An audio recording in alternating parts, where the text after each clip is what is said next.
Good evening, नमस्कार।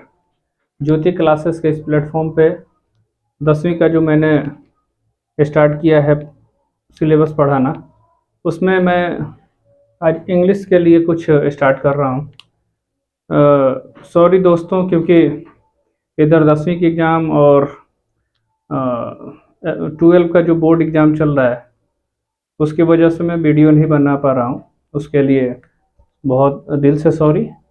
Class 10वीं का एक जो सिलेबस स्टार्ट किया था मैंने, भारत का इतिहास पढ़ाने का जो क्लास स्टार्ट किया था, जिसमें यूरोप में राष्ट्रवाद, जिसमें हमने देखा था इटली का एकीकरण, जर्मनी का एकीकरण अभी बाकी है। मैं उसको भी प्रयास करूंगा कि उसको जल्द से जल्द फिनिश कर दें। 2026-27 और इसके आगे भी अगर क्लास 10वीं की अगर बात करें, इंग्लिश ग्रामर का ये सिलेबस मैंने लिखा है। आइए थोड़ा सा इस सिलेबस पर थोड़ा सा गौर करते हैं और देखते हैं। और बहुत ही आसान है। अगर आप पर डे कुछ समय निकाल के मेरे इस यूट्यूब चैनल पे मैं इसका प्लेलिस्ट बना दूंगा, और उसी हिसाब से आप लोग देख के 10 मिनट 15 मिनट समय आप अपना निकाल के कभी भी आप इसको पढ़ लें, तो ये थोड़ा सा आपके नॉलेज को इन्हांस करेगा। बहरहाल देखते हैं इसके सिलेबस को। सबसे इम्पोर्टेंट जो है वो बेसिक होता है। वो बेसिक है आपका पार्ट्स ऑफ स्पीच।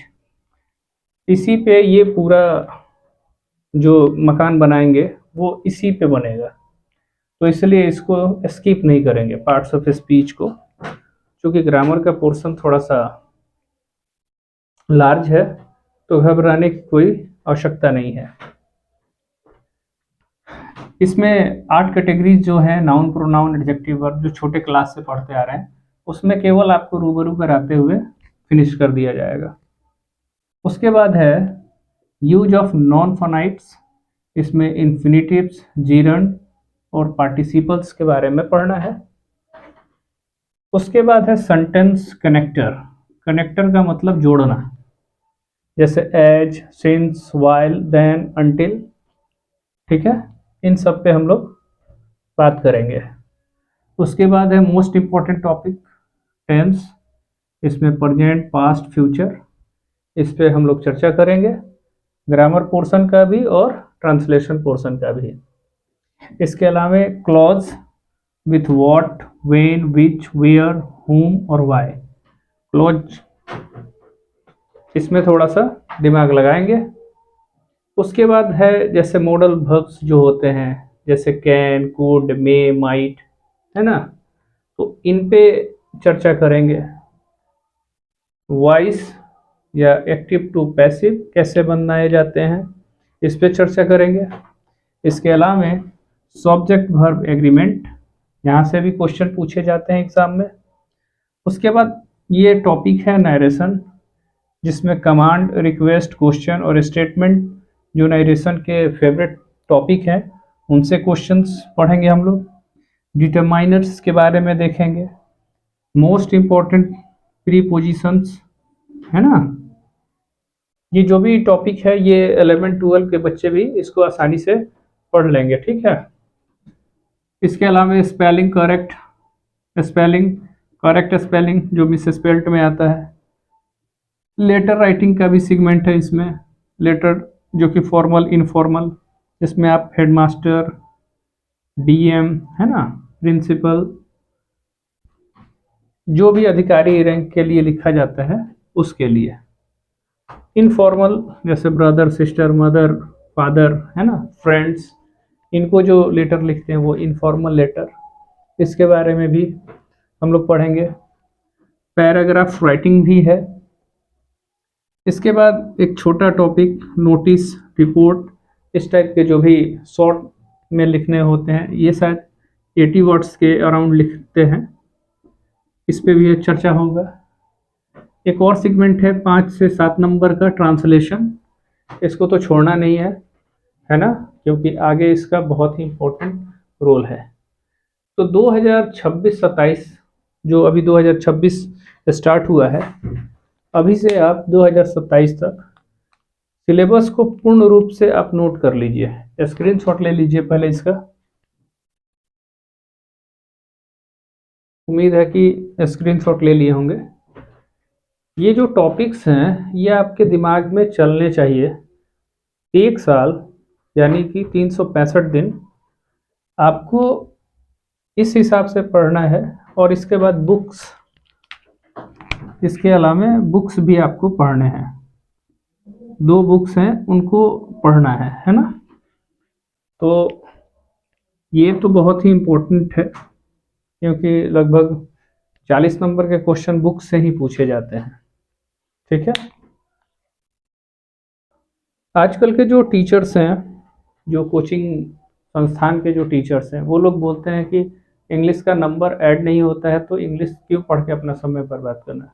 दोस्तों, वैसे टीचर से दूर रहिए, है ना। क्योंकि आगे आपका सपना केवल 10वीं पास करना नहीं है। आगे आपको इसी पे, आप जब जाएंगे 11-12 में, तो साइंस समझने के लिए ये इम्पोर्टेंट है। और आगे चल के क्या हिंदी में एप्लीकेशन लिखोगे। इसलिए वो जो टीचर आपको बोलते हैं कि 10वीं में इसका नंबर ऐड नहीं होता है तो मत पढ़ो, ध्यान नहीं देना है। अब तो इतने सोर्स हैं कि आप समय निकाल के किसी भी यूट्यूब चैनल को पकड़िए और वहाँ से पढ़ लीजिए। ठीक है। तो हम लोग क्रम से चलेंगे। तो ये कुछ सिलेबस है आपके 2026-27 का। तो आज केवल सिलेबस डिस्कशन था। क्योंकि वीडियो कंटिन्यू नहीं कर पा रहा था इसलिए मैंने सोचा कि आज इसको स्टार्ट कर दिया जाए। चलिए थोड़ा सा और हम लोग आगे बढ़ते हैं और स्टार्ट कर ही देते हैं आज पार्ट्स ऑफ स्पीच, है ना। चलिए।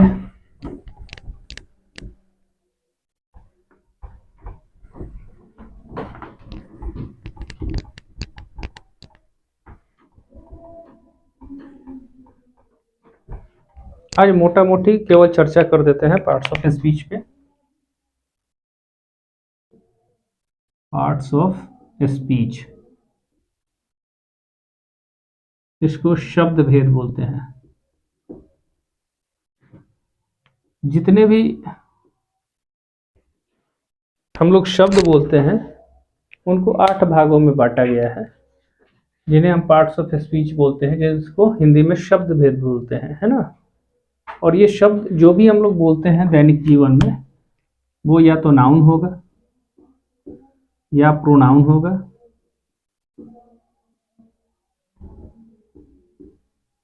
एडजेक्टिव, वर्ब, एडवर्ब, प्रीपोजिशन,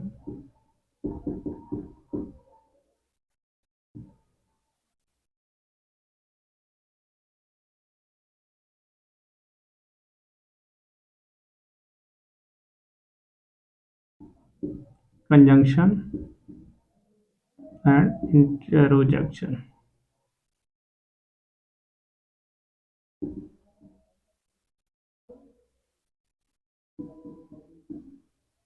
ठीक है। तो noun, pronoun, adjective, verb, adverb, preposition, conjunction and interjection, ये 8 आपके टॉपिक हैं पार्ट्स ऑफ स्पीच के। ठीक है। और जब तक ये अच्छे से नहीं आएगा, ये तो क्लास 10वीं का सिलेबस जो लिखे थे उसमें आप देखे होंगे कि ये प्रीपोजिशन अलग से भी पढ़ना है, उसमें ये कंजंक्शन और फिर इंट्रोजेक्शन। तो ये 8 ही बहुत ही इम्पोर्टेंट पिलर्स हैं। अगर आप इसको समझ लेते हैं तो आपका जो कमांड है इंग्लिश का वो सबसे अच्छा हो जाएगा। ठीक है। तो अब इसमें थोड़ा थोड़ा बात करते हुए हम लोग निकल चलते हैं। ठीक है। क्योंकि ये नहीं पूछेगा नाउन किसे कहते हैं, प्रोनाउन क्या है, लेकिन समझ विकसित करना बहुत ही जरूरी है। ठीक है। स्पेलिंग याद करने का कोई झंझट नहीं, समझिए। एन ओ तो आप नो मतलब नहीं शब्द सुने ही है, इसमें केवल यू एन डाल दीजिए, है ना। अब जब नाउन याद हो गया तो प्रो केवल लगा दीजिए, जैसे आजकल पैशन प्रो, है ना। ये जो शब्द है वहीं से प्रो। ठीक है। और नाउन याद कर लिए हैं। इसमें एक एडजेक्टिव याद कर लीजिए, स्पेलिंग तो याद करना ही पड़ेगा। वर्ब, अब देखिए वर्ब याद हो गया है तो एडवर्ब, फिर पोजीशन में प्री जोड़ देंगे तो प्री पोजीशन, उसी तरह जंक्शन में कौन जोड़ दीजिए कंजंक्शन, फिर जंक्शन में इंट्रो जोड़ दीजिए तो इंटरजेक्शन, है ना। शायद डबल आर होता है यहाँ पे, स्पेलिंग थोड़ा सा मुझको कंफ्यूज हो रहा है, एक बार और चेक कर लेंगे हम लोग। चलिए मैं देख ही लेता हूँ।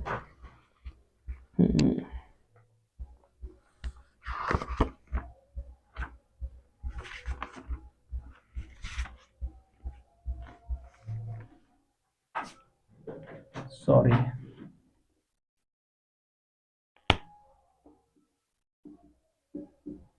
इंटरजेक्शन, ठीक है। स्पेलिंग मैंने गलती लिख दिया था, उसके लिए सॉरी, ये राइट है, ठीक है। तो आइए अब इन टॉपिक पे हम लोग बात करते हैं, noun, pronoun, adjective, verb, adverb, preposition, conjunction और इंटरजेक्शन। जैसे 4 चीज नाउन होता है, कौन कौन, तो व्यक्ति, वस्तु, स्थान और जानवर, ये नाउन है। बस इतना ही याद कर लीजिए, नाउन हो गया। इसके बदले में जो शब्द यूज होगा वो प्रोनाउन होगा। मैं लिखते चलता हूं, नाउन व्यक्ति मतलब पर्सन, वस्तु यानी आर्टिकल्स, ये मटेरियल, स्थान यानी प्लेस, और जानवर यानी कि एनिमल, ये नाउन हो गया। उसी तरह प्रोनाउन, केवल आप दिमाग दौड़ाइए, ही, शी, इट, ये बचपन से पढ़ते आ रहे होंगे, ठीक है। दे, आई, वी, यू, और इसके जो भी रूप आएंगे वो सब प्रोनाउन हो जाएंगे, ठीक है।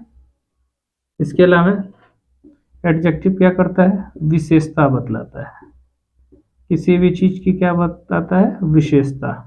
और विशेषता वाला वर्ड समझ लीजिए, जैसे मैंने ये टी शर्ट पहना है येलो कलर का, तो जितने भी कलर होंगे, जितने भी क्या होंगे कलर, वो एडजेक्टिव होगा। किसी का गुण कि वो काइंड है, क्रूएल है ना, इस टाइप के। जैसे स्वाद हो जाता है, बोलते हैं ना बीटर मतलब तीखा है, स्वीट है मतलब मीठा है, तो ये सब आपके एडजेक्टिव हो जाएंगे। उसी तरह वर्ब, वर्ब का पहचान तो आप तो कर ही चुके हैं, इज, एम, आर, वाज, वर, ये तो हर सेंटेंस में देखने को मिलता है ना।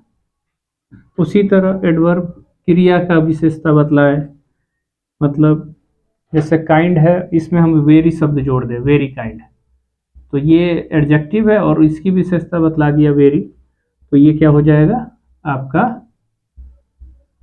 एडवर्ब हो जाएगा। प्रीपोजिशन दो नाउन्स को, प्रोनाउंस को जोड़ने का काम करता है, संबंध बताने का काम करता है। जैसे मैं घर में हूँ, I am in the house, तो इन, एट, है ना, ऑन, अंडर, ये टाइप के जो शब्द देखते हैं वो प्रीपोजिशन है।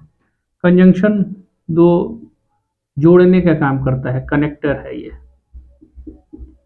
जैसे एंड आपने सुना होगा, और शब्द सुना होगा, तो ये आपके कंजंक्शन है। जैसे राम एंड श्याम, आप लिखते हैं राम एंड श्याम, तो यहाँ पे राम और श्याम को जोड़ा, तो एंड जो शब्द हो गया वो कंजंक्शन है। इंटरजेक्शन का मतलब जो भी घटना ऐसे घटे जो आश्चर्य दिखाई दे, आश्चर्य का बोध हो। जैसे आप लोग कोई खेल खेलते हैं, क्रिकेट खेलते हैं और जीत गए, तो आप लोग बोलते हैं हुर्रा, ठीक है, ओह, अलास, ये जो शब्द आप लोग देखते हैं, बोलते हैं, वो इंटरजेक्शन है। तो ये है कुछ कहानी आपके पार्ट्स ऑफ स्पीच का, ठीक है। तो उम्मीद करते हैं कि आपको ये अच्छे से समझ में आया होगा। हालांकि जो कंपटीशन की तैयारी करेंगे वो पार्ट्स ऑफ स्पीच उनका बहुत ही स्ट्रांग होना चाहिए। आप 10वीं क्लास के स्टूडेंट हैं, 11-12 के बाद बच्चे कंपटीशन का रुझान करते हैं, ठीक है। तो अगर बेस आपका स्ट्रांग है तो फिर आपका आगे चल के नौकरी में, जब नौकरी की तैयारी करेंगे तो बहुत बड़ा एक सेगमेंट आपका पहले से ही तैयार रहा होगा, है ना। उसके बाद कंपटीशन लेवल में जो हायर चीज़ है, क्योंकि अभी जो नहीं पढ़ेगा ना उसको दिन रात मेहनत करना पड़ जाएगा बाद में। इसलिए मेरी बात मान लीजिए, पिछले लगभग 20-22 साल का अनुभव है पढ़ाने का, तो उसमें मैंने देखा है, सिलेबस को अच्छे से देखा है और मैंने बहुत सारे स्टूडेंट को सफल भी बनाया है, ठीक है। और हम लोग सफल क्या बनाएंगे, एक ऊपर वाले की दया, लक, है ना, मेंटोर्स और जो कंसिस्टेंसी रखते हैं बच्चे, उसकी वजह से वो सफल हो पाते हैं। तो मेरा मानना है कि हम कुछ जो एक्सपीरियंस है आपके साथ शेयर करेंगे और आप उसका यूज अच्छे से अपने जीवन में करेंगे तो निश्चय रूप से आपकी सफलता आपकी मुट्ठी में होगी। तो इसी के साथ मैं इस क्लास से आपसे विदा लेता हूँ, फिर अगले क्लास में मिलते हैं, तब तक के लिए जय हिंद।